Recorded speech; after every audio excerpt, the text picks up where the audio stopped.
audience.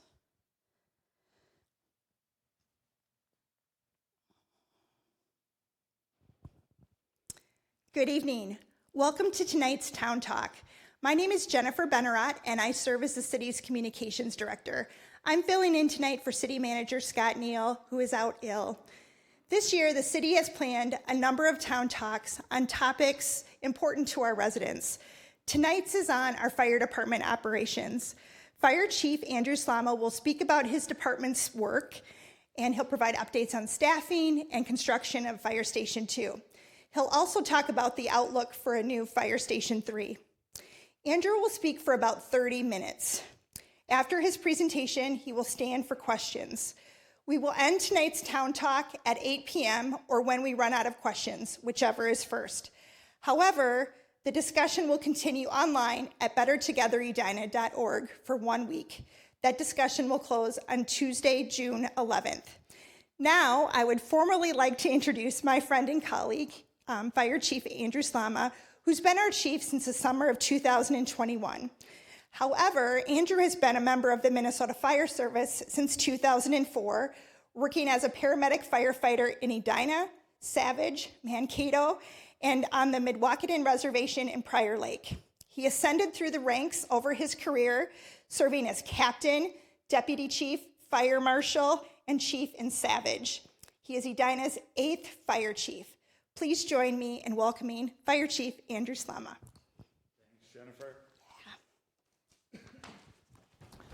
Good evening, everybody. As Jennifer mentioned, I'm Andrew Slama, Fire Chief for Edina Fire. Tonight we're talking something that is pretty easy for me to talk about, the fire department operations.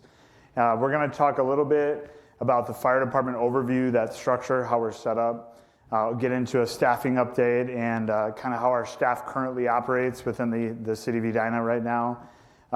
We have a new project, Station 2, and the Station 2 project that's starting right now as we speak. So we'll have an update on the Station 2 project and then talk about Station 3 and the outlook on Station 3. When you hear fire department, you probably think exactly what you see on TV, which is fire trucks responding out of a fire station and firefighters working out of a firehouse. But the Edina Fire Department is more than just a fire department. The fire department is a department head for many other divisions which oversee public health, building inspections, our South Metro Public Safety Training Facility, the emergency management within the city, fire operations, which is what you're most likely used to when you hear fire department, our fire prevention division, and fire training. All of these divisions make up our fire department as a whole. So when we say Edina Fire Department, we mean all of these areas within the city. You might question why building division underneath the fire department, and I think one of the things that's important to point out is all of these areas focus on life safety, code, and keeping people safe within the city. Putting that all under one umbrella, which is the fire department, allows us to use those synergies and work together. We have great relationships between our public health division, the building official, our fire marshal, which allow us to provide better customer service for our residents, contractors, and anyone coming into our city to be safe. As we go into that department organization, we talked about these areas. The building inspection division is in charge of taking care of all the building inspections throughout the city of Edina. It's a popular place to build and a popular place for projects, and so our building inspections division stays very, very busy throughout the city. Emergency management is that prevention and response to large incidents. We're getting into storm season. It's really making sure that the city's prepared to respond and start immediately mitigating an emergency that takes place. That division within the city allows us to utilize all the resources within the city to initially respond and tap into county, state, and federal resources should the incident continue to escalate. Fire department operations is, again, what most of us are used to when we say fire department. This is that fire and rescue response, the ladder truck, the fire engine, our special rescue truck. We also have the luxury of providing the ambulance service for the city of Edina. Edina is the only fire-based ambulance service in Hennepin County. You're probably hearing a lot about EMS in the state of Minnesota right now, and many places are looking at Edina, who has complete control over their ambulance service and the response that we have throughout the city, making sure that we provide great customer service for our residents, keeping them safe. A specialty within our fire department is our technical rescue. The City of Edina is part of Minnesota Task Force 1. That is our state's urban search and rescue team, which responds all throughout the state. It's one of 5 host agencies. Edina, Minneapolis, St. Paul, Dakota County, and Rochester make up the 5 agencies that would respond to a statewide urban search and rescue call out, protecting the larger state in an immediate response to a large incident that could be technical rescue, structural collapse, confined space, or a response that needs a large area of technical trained individuals. Fire prevention is probably an area that you don't think about when you're thinking about the fire department, and that is truly one of the gold mines that we have here in the city, is making sure that we do good public education and fire prevention.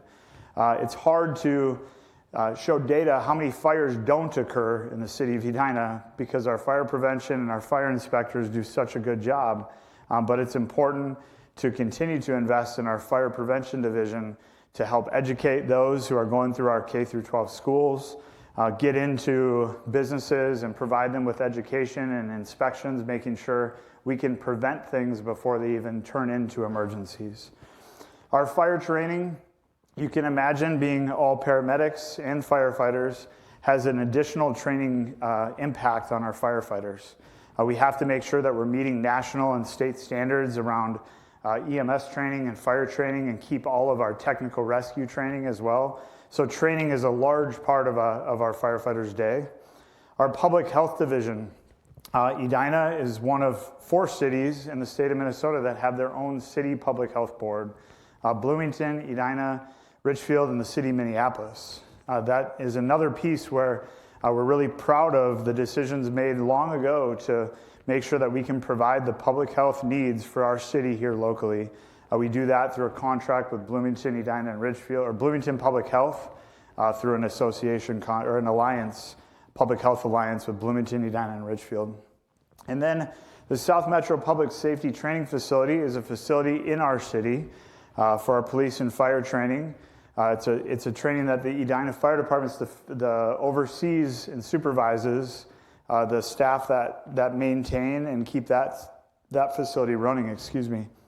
The South Metro Public Safety Training Facility is a great place. They have a shooting range that's accessible to the public with public hours there.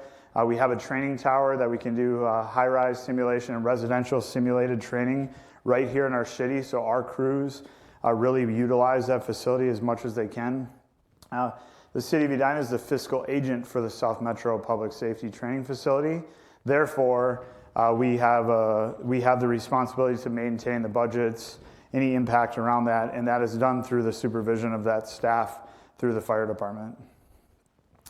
The next area we're going to break into is just our current operations.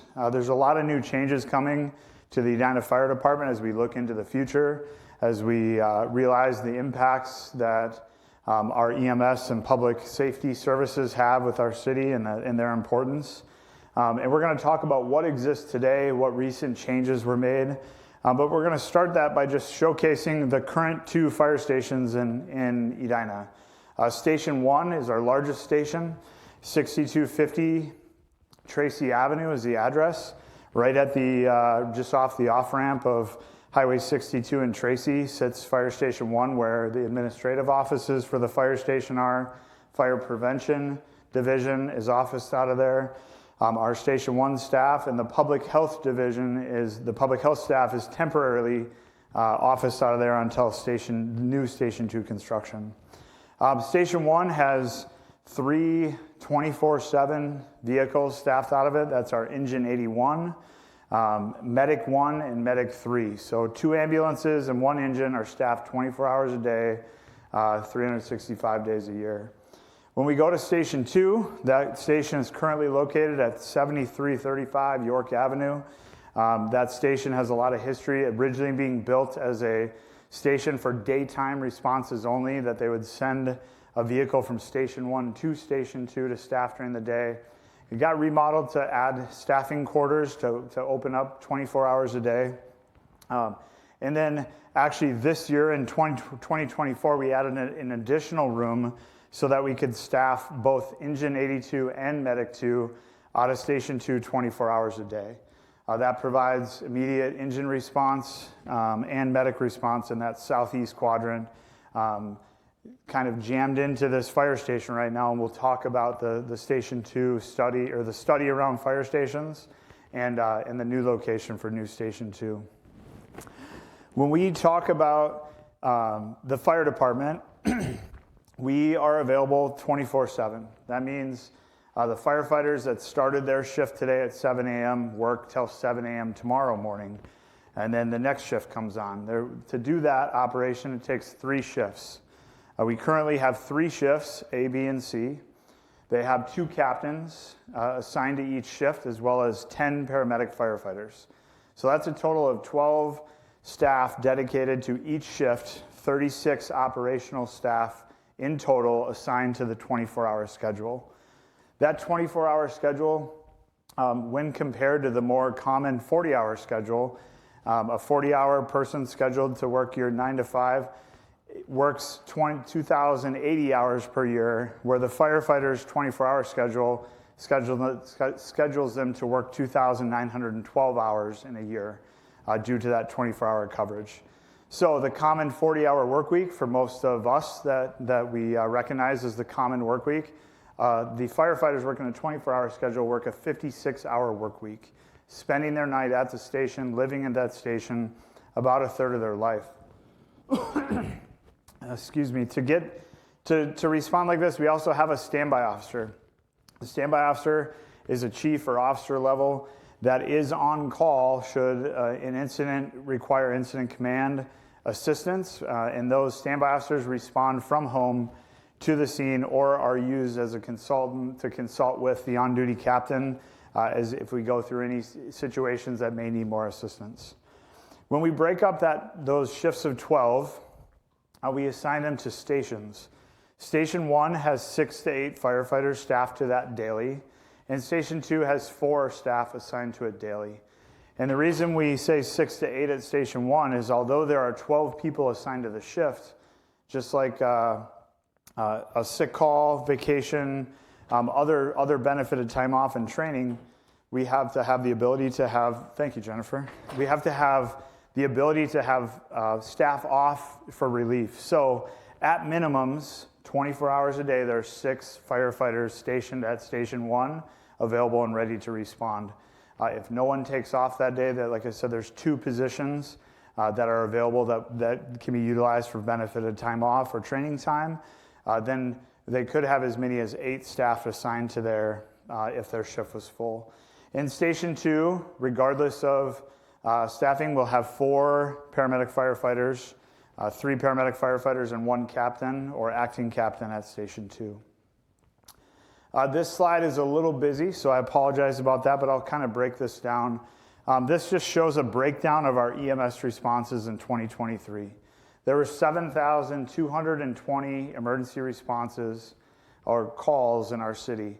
Of that, it breaks down within this incident type into a national fire incident reporting system coding, but the majority of these are 5,643 EMS or rescue calls. The other 103 were actual fires, structure fires, vehicle fires. That's this red column there that is confirmed fires. There were 103 in 2023. So you can see a majority of our business is EMS responses. In the fire service in general, it's usually about an 80-20 split, 80% EMS and 20% fire or fire response types. And that's pretty typical here in Edina, with the addition of our response includes the ambulance as well. So not only do we send the fire department on certain call types, we'll also add in our paramedics who carry fire gear on the ambulance and can function in both capacities. We're going to transition here to talk a little bit about Fire Station 2. new Fire Station 2 specifically. So new Fire Station 2 was designed to replace the current Station 2 at 73rd and York. This entire station proposal and recommendation came from a study completed in 2019.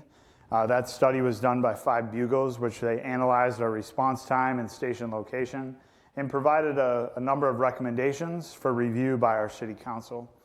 Those are presented.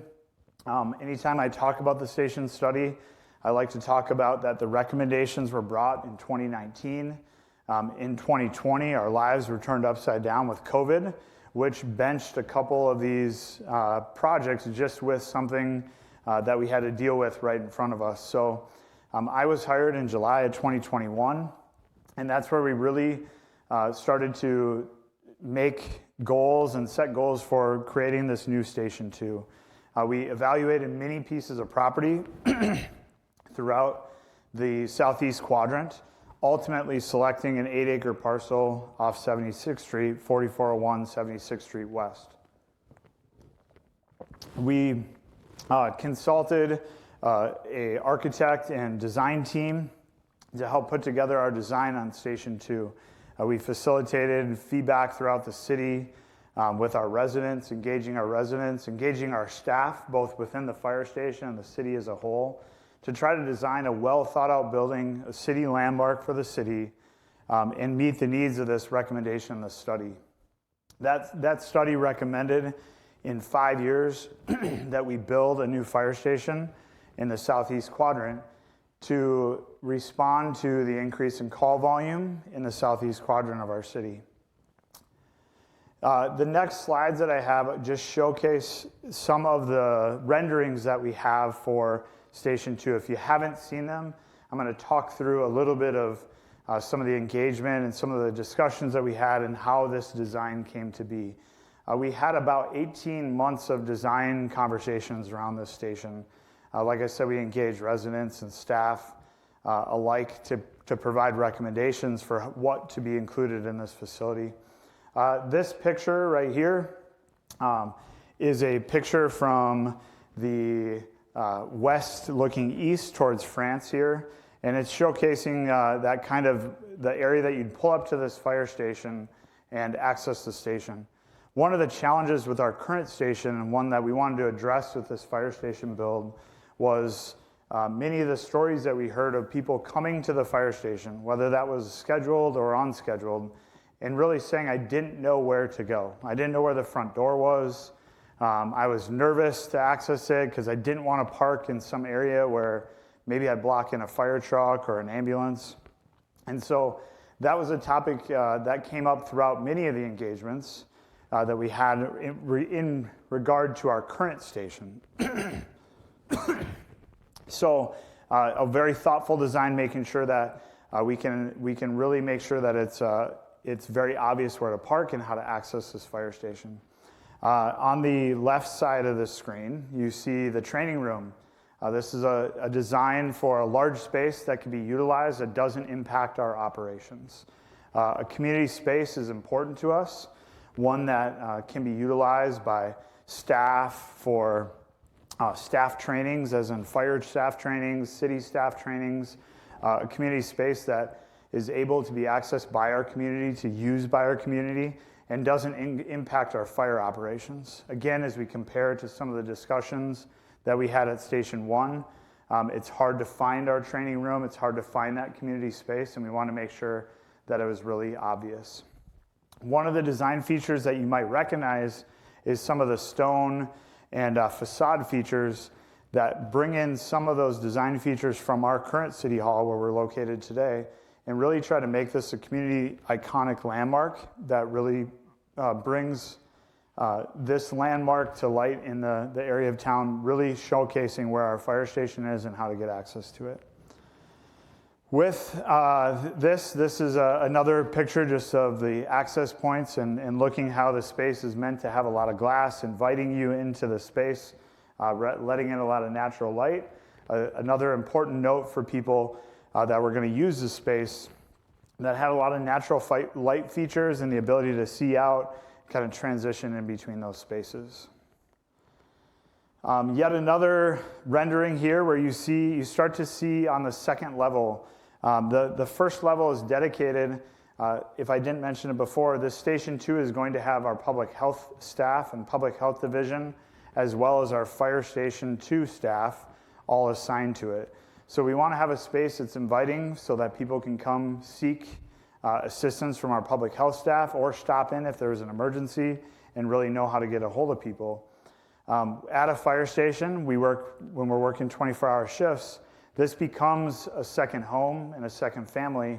And so one of the unique features of a fire station is it really is a workplace where we have an office space, an area to work, a garage where you have a large apparatus bay for our large apparatus that we both maintain and make sure that they're in working order, and then a house inside of a commercial building. And you start to see, as you look at the second level here, a space that's going to be dedicated to that firefighter space, a space that they can go and really help restore them to prepare them for the next call, the next emergency.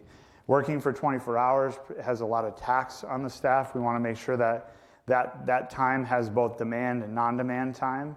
And that space that you can see there is an exterior space for the fire staff so they could enjoy some outside time, almost like a deck that you'd see in many of the Minnesota structures that you drive around the city right now.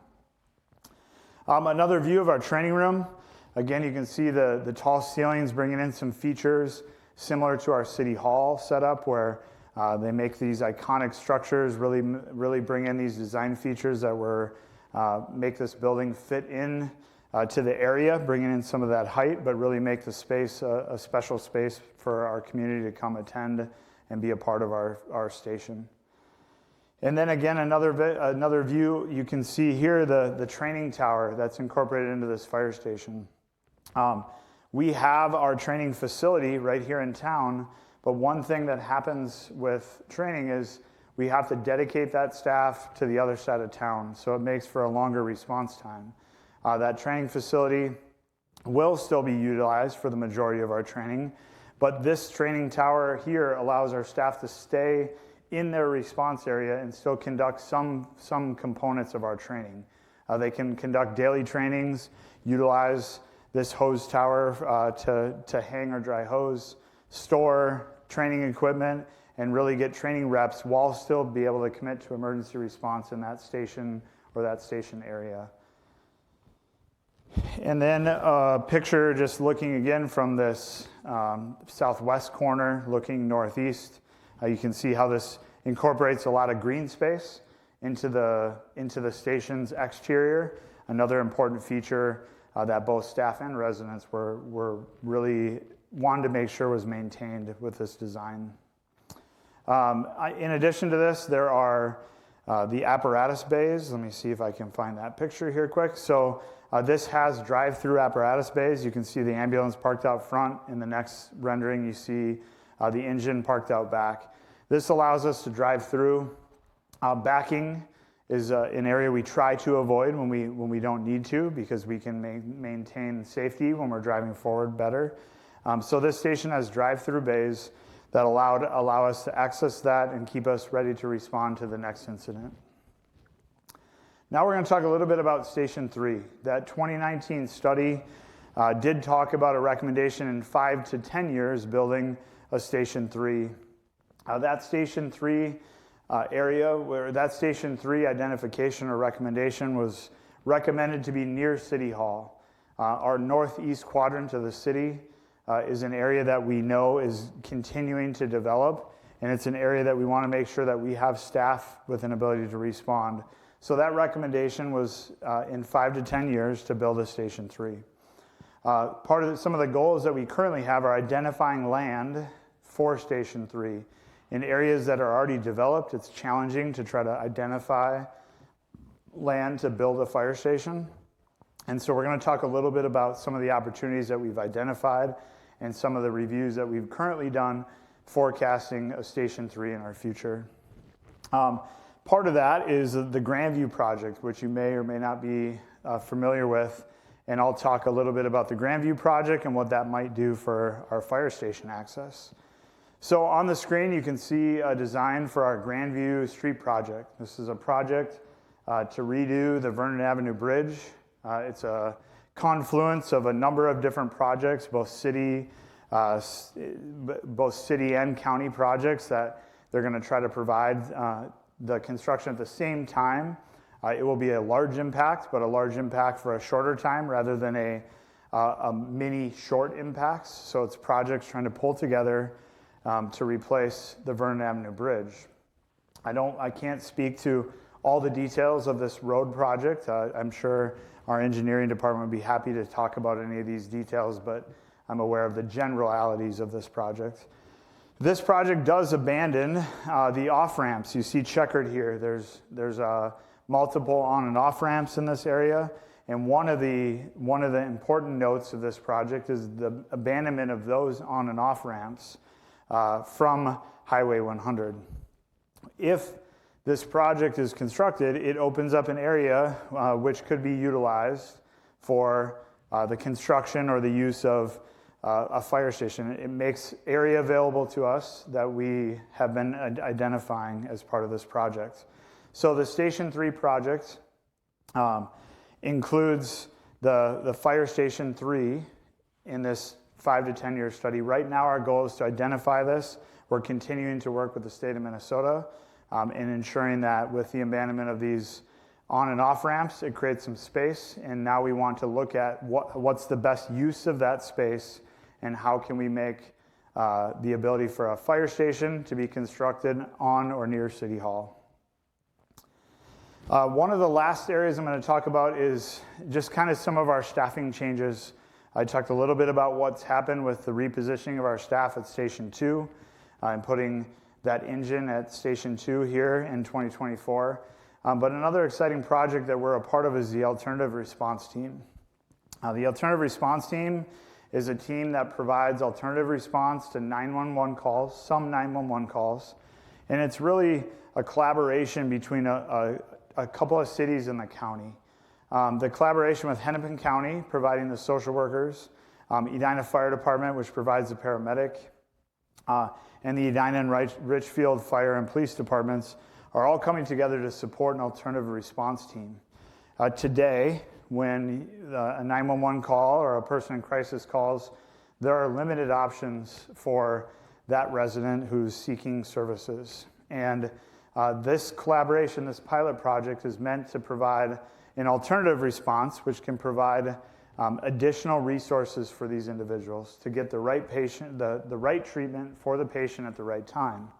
And so this collaboration pairs a social worker and a paramedic to respond and also has the ability to incorporate a detective and to work through some of the investigations to provide resources to individuals who may need it, whether that is in behavioral health, mental health, or even just follow-up work of providing resources to a patient or resident to aid them in their care team. And so this is an exciting project we've been working on for the last few months.